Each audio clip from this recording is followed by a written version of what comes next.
non-profit clubs around the country really are a social backbone for the cities and urban and regional centres around Australia. I've just received a carbon tax from the largest community club in my electorate. It's been evaluated by an energy auditor, finding that there have been increases directly attributable to carbon tax and additional environmental charges of over $7,000 per month. Of course, in Queensland, winter's not a big time for air conditioning, so that monthly charge can be expected to go up again. The fair question that Redland Sporting Club is asking, like clubs all around Queensland, where do we find that money from in a non-profit environment? You either put up the price of your Hawaiian steaks and your cappuccinos, or you employ fewer people and wait longer. But either way, these profits can't be diverted to the really good stuff that community clubs do. It's just yet another example where this masochistic tax is taking a little slice here and a little slice there in a context where power prices are already extremely concerning to Australians. So we're very concerned about what's happening in clubs right around Queensland. How many businesses in your community expressed concerns about penalty rates on a Sunday and not being able to afford to pay them?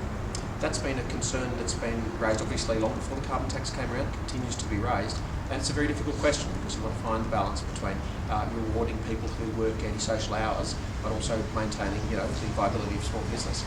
At the moment, they tell me that they effectively work on a Sunday and make nothing out of it.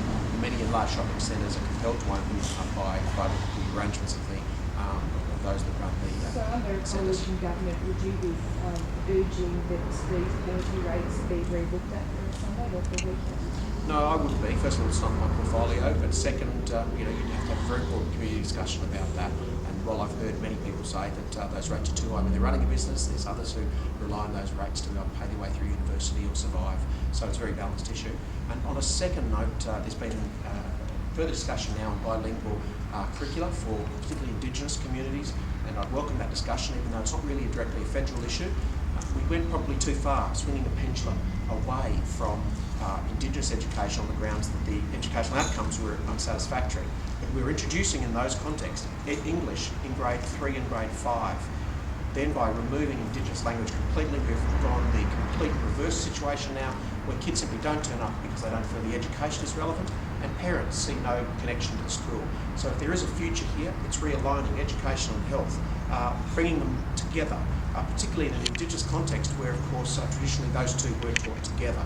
We can reconnect young mums and young caregivers in particular to school. That will increase attendance, and we all know that young human beings can learn 2 languages at a time. And I think it's really unfair that 10 years ago we expunged traditional languages from curricula, and I think we've reaped results.